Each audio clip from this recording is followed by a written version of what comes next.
Bien-aimés, shalom. Je vous salue au nom de notre Seigneur Jésus-Christ.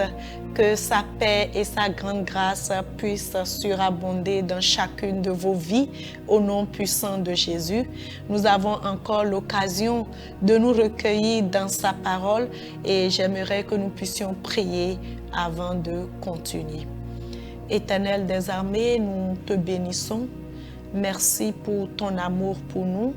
Merci pour l'œuvre que tu as accomplie et qui fait de nous aussi aujourd'hui des enfants de Dieu. Nous te confions ce moment de recueillement, ce moment où nous voulons, oui, nourrir nos âmes au travers de ta parole.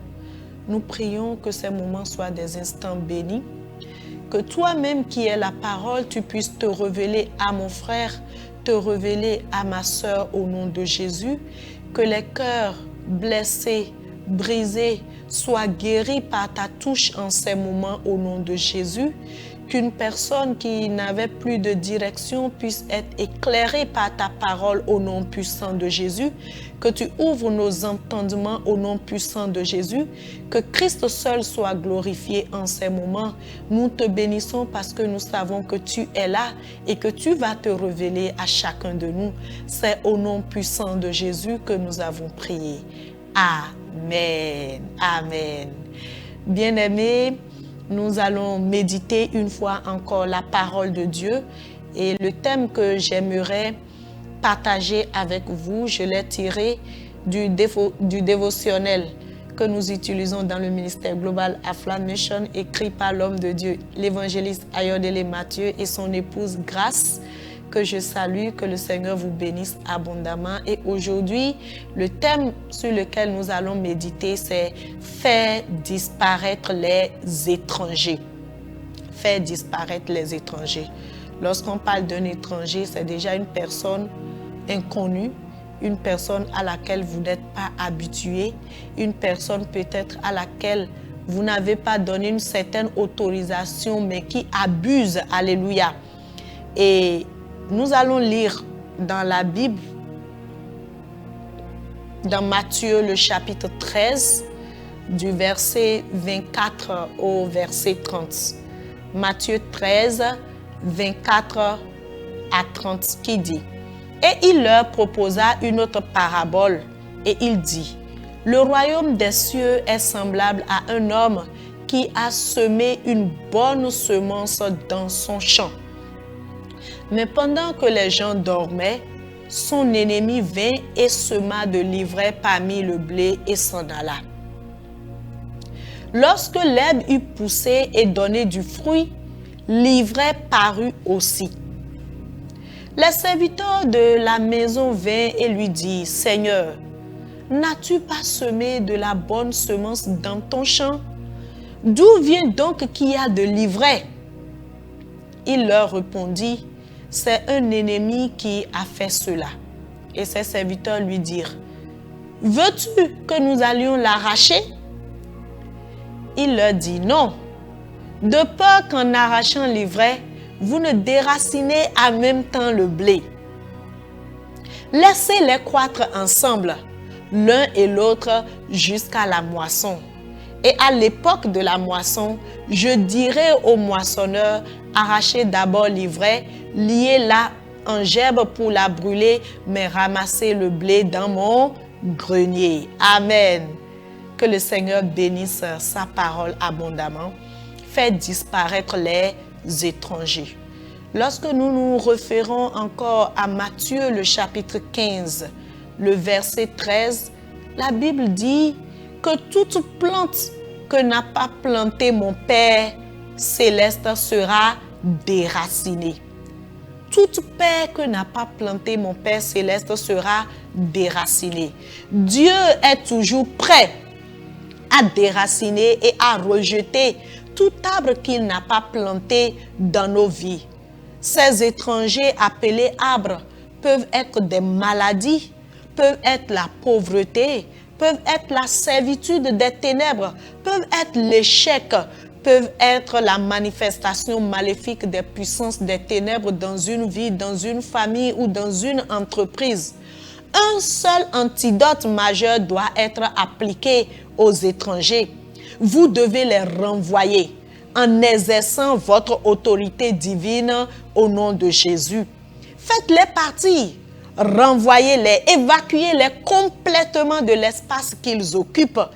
Ils sont des occupants illégaux et doivent être expulsés par le feu et par la force au nom de Jésus.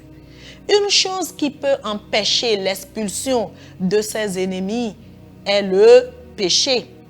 Pour pouvoir vaincre ces étrangers et les chasser, il vous faut confesser tous vos péchés connus et inconnus et s'en repentir et accepter Jésus-Christ comme votre Seigneur et votre Sauveur. Ensuite, vous pourrez les poursuivre et les chasser au nom de Jésus. Bien-aimés, tout ce qui ne vient pas de Dieu ou qui n'est pas conforme à sa volonté, à son plan pour votre vie, n'a pas droit de citer dans votre vie. Cela doit être déraciné, cela doit être détruit. Mais pour y parvenir, vous devez être sobre et vigilant. La Bible nous dit dans 1 Thessaloniciens, le chapitre 5, le verset 6, « Ne dormons point comme les autres, mais soyons sobres, veillons. » Amen.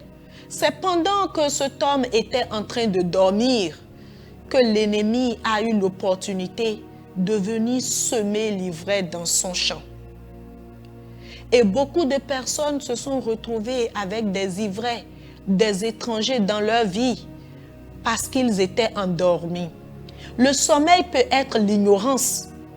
Il y a des personnes qui, par leurs pratiques occultes, leurs pratiques idolâtres, les cultes aux idoles, ont fait entrer des étrangers dans leur vie. Nous avons vu des gens qui ont adoré le serpent et se sont retrouvés possédés par l'esprit de serpent. Des personnes qui ont mené une vie impudique et qui se sont retrouvées avec des maladies sexuellement transmissibles. Des personnes qui ont refusé une vie de justice et se sont retrouvées dans des situations compliquées. Parce que des étrangers ont pris d'assaut leur vie. Des gens qui, à cause de leur ignorance, ont fait des alliances avec le diable et l'ennemi a pris possession de leur vie. Lorsque nous lisons la Bible, nous voyons la différence entre le contrôle divin et le contrôle démoniaque. Cet homme qui avait conduit son fils vers les disciples de Jésus, qu'il n'avait pas pu guérir lorsqu'il a vu Jésus, il lui a dit que lorsque cet esprit le saisit, parfois il le jette dans le feu, parfois il le jette dans l'eau. C'est une oppression. Ce jeune homme n'avait plus le contrôle de sa vie. Un esprit impur avait pris le contrôle de sa vie. Mais l'Esprit de Dieu n'agit pas de cette façon. L'Esprit de Dieu vous laisse le libre arbitre, le libre choix. Je ne sais quel est cet étranger qui est dans votre vie, cet étranger qui est dans votre foyer. Il y a des foyers qui sont hantés par la présence des maris de nuit, des femmes de nuit, qui ne sont rien d'autre que des occupants illégaux que vous devez déloger. Des entreprises qui sont hantées, qui sont dominées par la faillite, par l'échec, la mévente, les dettes des étrangers que vous devez déloger. Je ne sais pas quelles circonstances ces étrangers sont venus, mais j'ai une bonne nouvelle pour vous, c'est que la Bible nous dit que toute plante que le Père n'a pas plantée sera déracinée. Et vous avez cette responsabilité, elle vous incombe. Vous devez vous lever et déraciner, faire disparaître tous ces étrangers qui vivent en vous et autour de vous et qui frustrent le plan de Dieu pour votre vie. Vous devez être spirituellement alerte et sensible. Il faut avoir une foi violente. Ne pensez pas que ces ennemis, ces étrangers vont céder facilement. Mais vous devez savoir qui vous êtes et être déterminé à les évacuer de votre vie, à les évacuer de votre environnement pour permettre à la gloire de Dieu de se manifester pleinement. Et cela ne peut pas se faire sans une vie de prière. Ce n'est que par la prière que nous invitons Dieu à intervenir dans nos combats, que nous invitons Dieu à agir dans notre situation. Si vous acceptez leur compagnie, ils vont demeurer avec vous et rendre votre vie amère. Lorsqu'il y a une invasion de cafards ou de souris dans votre maison et que vous ne vous levez pas, très bientôt vous allez vous retrouver dépouillé. Vous allez constater que vos biens les plus précieux ont été détruits par ces choses que vous n'aviez pas chassées de votre environnement, de votre maison. Mais le jour où vous vous décidez à les vider, vous allez expérimenter une nouvelle histoire, vous allez expérimenter la paix et la destruction va s'arrêter. Je voudrais encourager une personne qui vit avec un étranger en lui ou autour de lui à se lever maintenant parce que le Seigneur est prêt à t'accompagner dans ce combat. Cette maladie dans ton corps est un étranger parce que la Bible dit que notre corps est le temple du Saint-Esprit. Notre corps n'est pas le temple de la maladie. Lève-toi et vide-le. Cette addiction, l'alcool, ce mensonge, ce vol, cette fornication, tu te débats mais tu n'arrives pas à te libérer. C'est le moment pour toi d'exercer une certaine autorité, de confesser le péché, ce qui est caché, de dévoiler cela et de recevoir la force de Dieu qui va te permettre de vaincre l'ennemi. Si tu es ici, tu me suis et que tu veux vraiment prendre cette décision, je t'invite à baisser la tête et à d'abord confesser tes péchés. Parce que la seule chose qui va rendre ton ordre inefficace, qui va rendre tes actions inefficaces, c'est le péché. Mais lorsque la question du péché sera réglée, tu pourras te tenir la tête haute et ordonner à tous ces étrangers, à toutes ces choses que Dieu n'a pas plantées dans ta vie, de plier bagages et de sortir. Je voudrais que dans un premier temps, tu puisses baisser la tête et que tu puisses confesser les péchés. Peut-être que tu t'es plongé dans l'idolâtrie ou tu es même né dans une famille idolâtre ou contre ton gré, tu as été consacré à des idoles, consacré à des fétiches, consacré à des divinités qui contrôlent ta vie. Peut-être que tu as mené une vie impudique, tu as eu des pratiques malsaines. Peut-être qu'aujourd'hui, tu traînes une maladie. Demande à Dieu qui est entré par ta propre faute. Demande au Seigneur de te pardonner. Il est prêt, il a dit qu'il ne va pas renvoyer celui qui vient à lui. Et si nous confessons nos péchés, il est juste et fidèle pour nous pardonner. Demande au Seigneur de te pardonner. C'est au nom de Jésus que tu as été pardonné. Je prie pour toi maintenant. Seigneur, je prie pour ce téléspectateur qui nous suit, cette téléspectatrice qui a demandé le pardon de ses péchés. Je demande que le sang de Christ versé à la croix du Calvaire puisse pardonner cette personne et que tout étranger qui vit dans son corps puisse être délogé.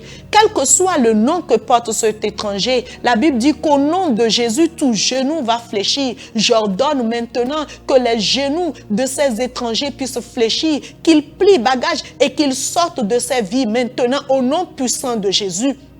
Tout ce que le Père n'a pas planté dans ta vie et qui a pris le contrôle de ta vie, qui t'assujettit, j'ordonne à ces choses maintenant de perdre le contrôle sur ta vie. Tu es libéré, tu es affranchi. Et si tu avais rétrogradé ou tu n'avais même pas donné ta vie à Jésus, je t'encourage à le faire. Trouve une église vivante, commence par t'équiper et que Dieu te bénisse au nom de Jésus. Amen.